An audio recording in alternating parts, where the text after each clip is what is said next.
Gempa bumi berkekuatan 5,6 skala Richter yang terjadi 21 November di hari Senin pukul 13.21 waktu Indonesia Barat. Ternyata sebegitu banyak menelan korban jiwa maupun korban harta benda.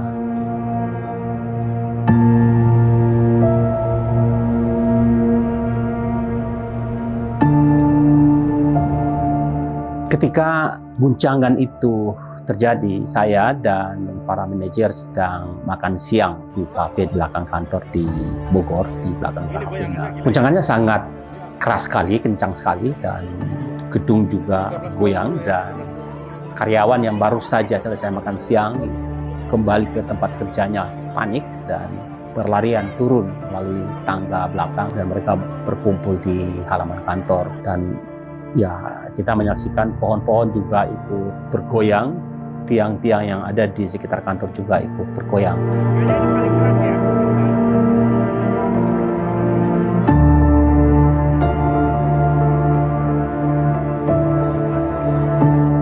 Kita waktu itu memang belum tahu berapa skala gempa ini, tetapi kita sudah menduga bahwa ini akan menimbulkan korban, dan jika saja ini terjadi di daratan, maka korban itu akan semakin besar.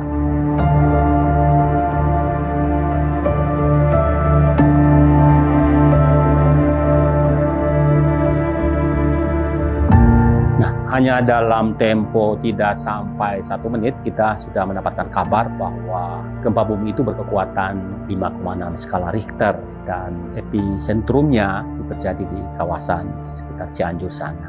Kami langsung memerintahkan teman-teman di Cianjur, karena kami punya kantor di Cianjur, untuk mengecek atau memberikan laporan sejauh apa, sebesar apa efek gempa bumi yang terjadi di Cianjur itu terhadap apa saja yang ada di sana. Dan ternyata laporan ini sangat mengejutkan, karena dalam waktu yang sangat cepat mereka sudah melaporkan sudah ada korban jiwa dan juga banyak sekali rumah-rumah yang roboh. Saya serta-merta mengumpulkan tim Gerakan Anak Negeri. Gerakan Anak Negeri adalah salah satu gerakan yang saya dan teman-teman lakukan sejak dari puluhan tahun yang lalu. Waktu tsunami Aceh, kita mengirimkan tim yang sangat besar ke sana dengan bantuan yang sangat banyak.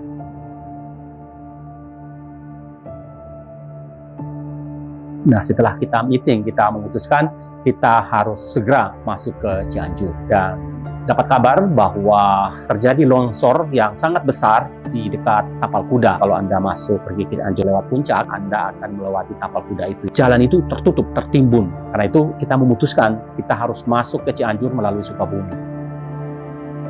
Itu kita menyiapkan apa adanya, kita menelpon dokter, menelpon perawat, kita menyiapkan tim dari Cimande, dan hanya tempo yang tidak terlalu lama sudah ada kesiapan 1 dokter, kemudian ada 4 perawat dan 4 teman-teman terapis dari Cimande, dan berangkatlah kita ke Cianjur melalui jalur Sukabumi.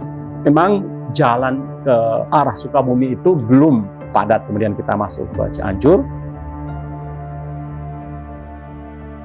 Kita sudah menduga, karena kita ini sudah berpengalaman puluhan tahun, mungkin ratusan tempat bencana, bahwa kalau ada bencana seperti itu, yang terjadi pada masyarakatnya adalah panik, kemudian menyelamatkan diri, kemudian mencari keluarga, kemudian mencari tempat-tempat darurat, termasuk membuat tenda, sehingga mereka lupa misalnya apakah ini mereka makan atau tidak, ada minum atau tidak. Dan sudah pasti dalam bencana sebesar itu, semua orang pasti meninggalkan rumahnya, akan lari mencari tempat yang aman. Pada saat yang sama, paralel, kita memerintahkan kantor kami yang di Sukabumi menyiapkan makanan. Siap santap dari Sukabumi. Itu sudah malam, sudah jam 9 lewat, dan makanan itu kita bawa ratusan box makanan. Pertama, kita masuk dari tempat yang paling dekat dari jalur kita, karena waktu itu kita belum bisa memetakan di mana kira-kira bencana terburuk atau kejadian terburuk dari bencana gempa bumi itu. Maka ada kabar kita masuk ke jalur yang ke arah Gunung Padang, di Gekbrong. Masuklah kita di situ, tetapi gelap gulita karena listrik padam semuanya. Disitulah sudah mulai kelihatan orang-orang berkumpul di pinggir jalan, dan kita masuk ke dalam satu jalan kecil ke dalam lorong, dan kita menemukan banyak sekali orang yang sudah datang ke pinggir sawah, ada yang di pinggir jalan, ada yang di tempat-tempat terbuka di mana saja membangun tenda-tenda darurat, baik secara satu kelompok RT maupun juga secara keluarga. Jadi mereka itu membangun tenda-tenda kecil tidak jauh dari rumahnya yang sudah roboh itu, dan disitulah keluarga berkumpul di situ. Kita menyaksikan satu pesantren roboh.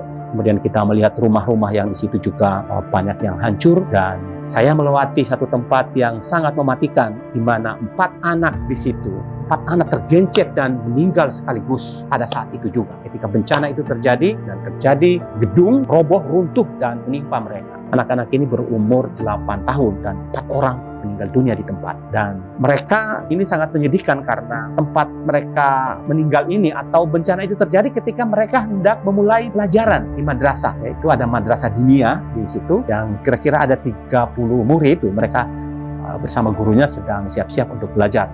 Dan hari itu mereka belajar Al-Quran dan hadis.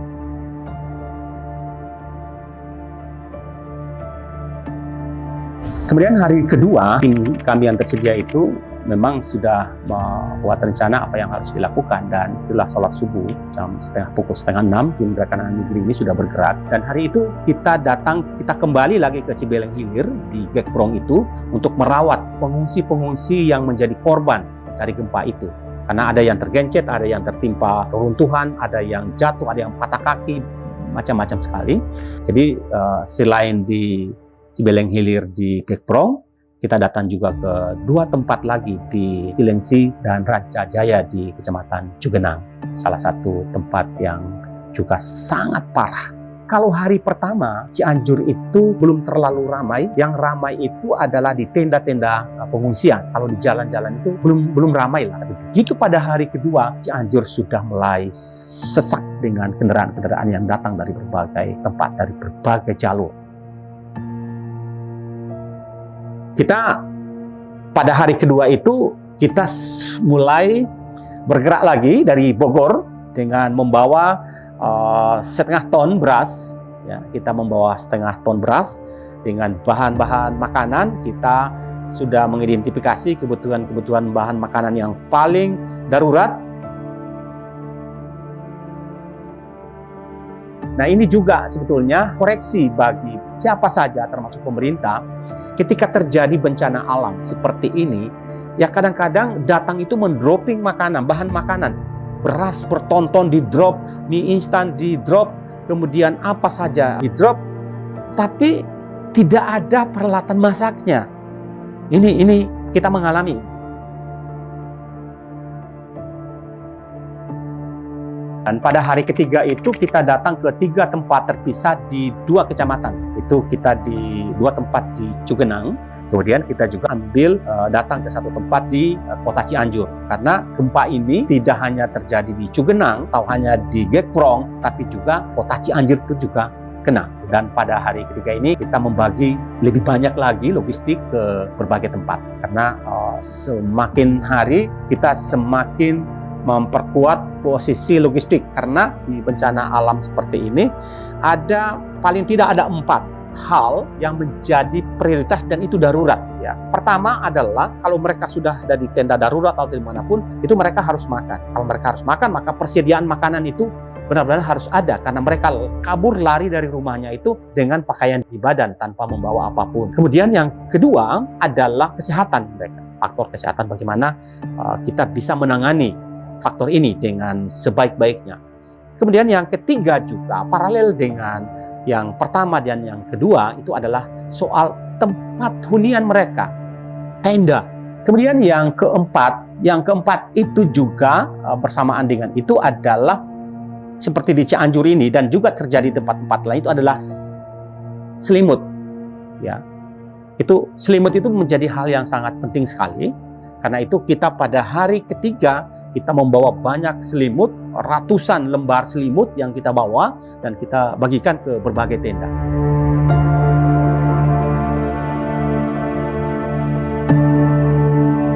Pada hari keempat di Cianjur ini, pergerakan kita ini luar biasa dan mendapatkan hasil juga yang luar biasa. Karena pada hari keempat ini kita melayani perawatan kesehatan itu di 2 tempat. Satu di Kecamatan Cugenang, di radius area yang paling parah itu. Dan satu lagi di Desa Sukatani, letaknya di belakang Istana Presiden Cipanas. Nah, sahabat, kita makin intensif bekerja di sana, timnya kita nambah, jadi dokter tadi itu hanya awal-awal, sampai hari kedua, ketiga itu hanya 1 dokter, karena kesulitan kita bisa mendapat dokter secara cepat. Maka hari keempat kita drop lagi, kita tambah lagi 2 dokter, dengan 6 perawat baru untuk menambah kekuatan tim kesehatan Gerakan Anak Negeri di Cianjur. Itu juga kita menambah juga relawan-relawan yang lain, relawan logistik, kemudian juga ada aplosan teman-teman terapis dari Cimande. Jadi ada teman-teman terapis itu kan mereka jumlahnya banyak, dan aplosan pada hari keempat itu, sehingga kekuatan kita semakin baik ya untuk beroperasi di daerah bencana yang ada di Cianjur itu. Nah, di situ kita merawat lebih banyak lagi, dan di situ ada 2 hal yang menyedihkan hati saya. Pertama, saya tanya ke mereka, sudah makan siang belum? Belum Pak, lagi masak ini. Jadi mereka lagi masak nasi, masak lagi di tanah nasi.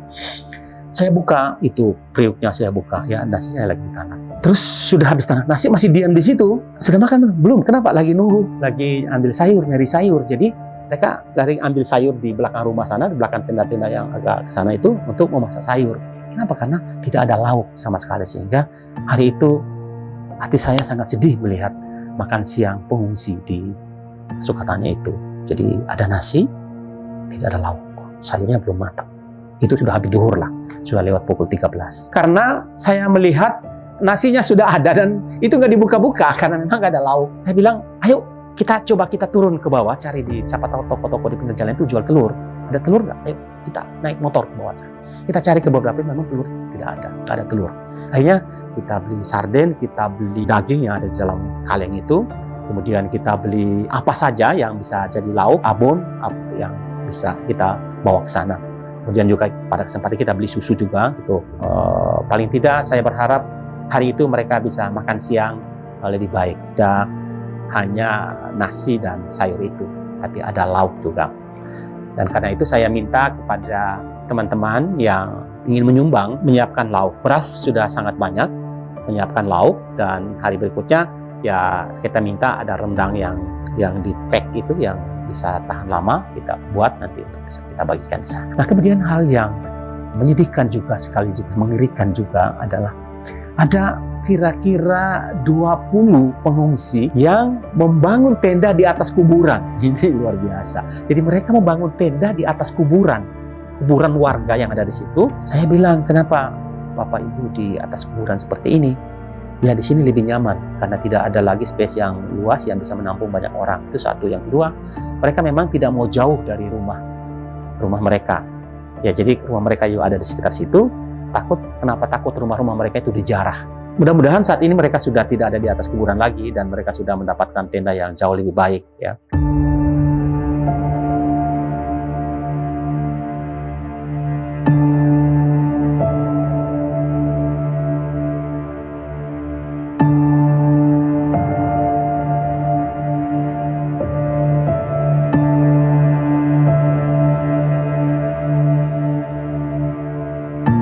Hari kelima itu kita merawat 49 pasien, alhamdulillah. Tetapi kita terus, logistik ini jalan terus. Kita memang sejak dari hari kedua kita sudah menerima sumbangan. Ada yang sumbangan itu banyak dalam bentuk natura ya, barang. Mereka membawa barang, ada juga dalam bentuk uang yang kemudian kita belikan obat dan operasional tim yang ada di sana. Dan ada satu perusahaan dari Jakarta juga membawa barang-barang itu, termasuk di dalamnya ada buah, ada pisang, ada lain-lain. Kemudian juga ada bahan makanan yang lain, kemudian ada pakaian. Ya. Dan nah itulah juga yang kita serta-merta begitu dapat sumbangan kita langsung bawa ke Cianjur ya. Pada hari itu 2 mobil kita membawa barang sumbangan itu ke Cianjur ya. Dan kita juga terima kasih kepada orang-orang baik yang selalu bisa mendermakan apa yang mereka punya untuk saudara-saudara kita yang berada di tenda-tenda darurat.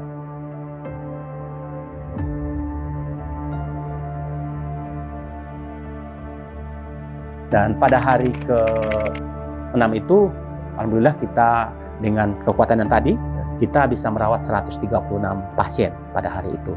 Tapi pada hari ke-6 itu Cianjur sudah stuck sebetulnya. Sudah sangat ramai, sudah sangat banyak orang yang datang dari tempat-tempat. Ada yang datang sebagai wisatawan bencana, mau foto-foto saja, mau lihat-lihat, ambil video, bikin status dan lain-lain. Tetapi banyak juga ambulan, termasuk juga ambulan-ambulan yang punya partai politik ya, yang sudah mulai beredar di Cianjur. Itu sehingga Cianjur itu benar-benar menjadi satu tempat yang tidak pernah terjadi mungkin seumur-umur ya, karena stuck, karena kendaraan itu sampai tidak bisa goyang. Jarak yang harusnya kita tempuh hanya 20 menit saja, itu dalam keadaan bukan normal ya, dalam keadaan ada macet juga sedikit, itu kita ukur itu 20 menit saja, 3 jam baru bisa menembus.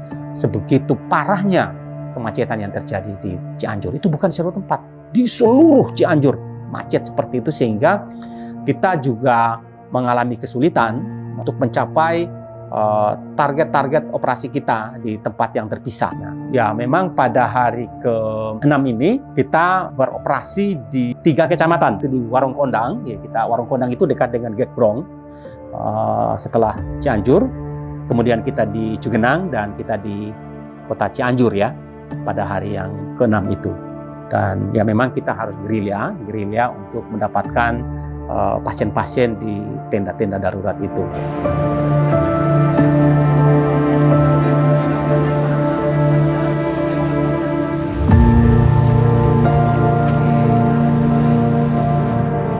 Kita hari Minggu kita masih berjibaku di sana, malah kita menambah kekuatan. Saya sendiri 4 kali ke Cianjur, dan pada hari Minggu itu saya berada di Cianjur.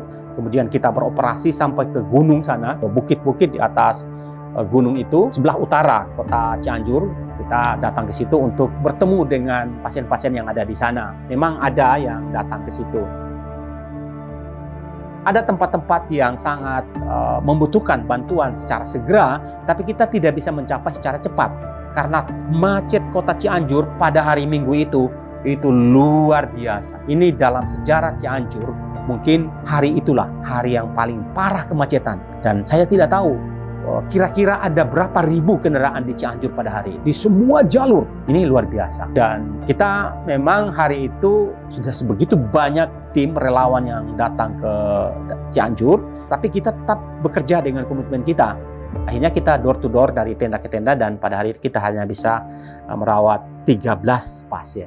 Dan alhamdulillah ya kita masih bisa memberikan pertolongan kepada 13 pasien. Tapi hari itu kita sangat optimal sekali dalam mendistribusikan logistik. Semua saya minta, semua logistik yang ada di mobil harus selesai.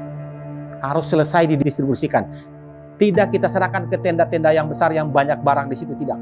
Kita langsung tenda-tenda yang memang membutuhkan. Karena itu tadi kita ke bukit-bukit itu, dan kita ke suatu tempat lagi di balik gunung sebetulnya kita harus ke situ, tapi kita tidak bisa menembus jalur itu karena macetnya minta ampun. Macet itu sebetulnya tidak hanya karena relawan yang datang membawa bantuan, tetapi karena konvoi para pejabat ini yang juga bikin macet. Ada satu pejabat di depan, di belakang ini diikutin oleh berapa mobil. Ada ambulan yang ngiringin, kemudian diikuti oleh berapa mobil. Ini yang bikin macet. Seolah-olah mereka itu yang harus prioritas. Padahal semua ini punya hak prioritas yang sama, karena kita ini sama-sama ingin menolong. Dan inilah yang membuat kemacetan luar biasa. Kemacetan tidak hanya di dalam kota atau di jalur-jalur yang besar, tetapi sampai ke kampung-kampung, ke gunung itu, macet semuanya. Dan akhirnya kita panggil teman-teman dari RT itu yang di balik gunung itu datang di sini, datang ke suatu tempat, kemudian semua bantuan kita turunin di situ, kita serahkan di situ, dan kita minta supaya bantuan kita itu banyak diangkut dengan sepeda motor ke gunung itu. Kita juga mendapatkan cerita-cerita yang menarik. Mereka meskipun dalam kondisi yang sangat sulit seperti itu, tapi mereka berusaha menyelamatkan televisi mereka, dan mereka bawa televisi itu ke tenda. Apa maksudnya? Tujuannya apa? Hanya untuk menonton Piala Dunia. Dan yang nonton Piala Dunia tidak hanya anak muda, tapi juga ibu-ibu yang sudah tua. Bahkan dia tahu sekali malam itu bahwa Argentina menang 2-0, dan ibu tuh juga malah hafal sekali karena dia nonton. Dia tahu, saya tanya, siapa yang menang malam itu antara Argentina dengan Meksiko. Argentina menang 2-0, kata ibu itu. Jadi sahabat, jadi bekerja tim medis Gerakan Anak Negeri untuk bencana alam, untuk korban-korban Cianjur ini bekerja selama 7 hari. Jadi para dokter, perawat, terapis itu bekerja 7 hari non-stop. Dan jadi karena sudah 7 hari tertarik, karena kita sudah menyimpulkan bahwa tim yang ada di sana saat ini, tim pemerintah sudah lebih banyak. Tetapi kita juga ingin menyarankan, tolonglah jangan hanya terpusat di radius sekitar berapa kecamatan Indonesia, tapi cobalah pergi ke balik-balik gunung itu. Kemungkinan masih ada korban di sana, dan kita juga masih mendapatkan kabar dari sana. Selama 7 hari, Gerakan Anak Negeri bekerja di Cianjur dalam musibah gempa bumi yang luar biasa, yang daya bunuhnya, yang daya rusaknya sebegitu dahsyat. Kita alhamdulillah bisa merawat 880 orang selama 7 hari itu. Artinya bahwa setiap hari kita merawat lebih dari 100 orang.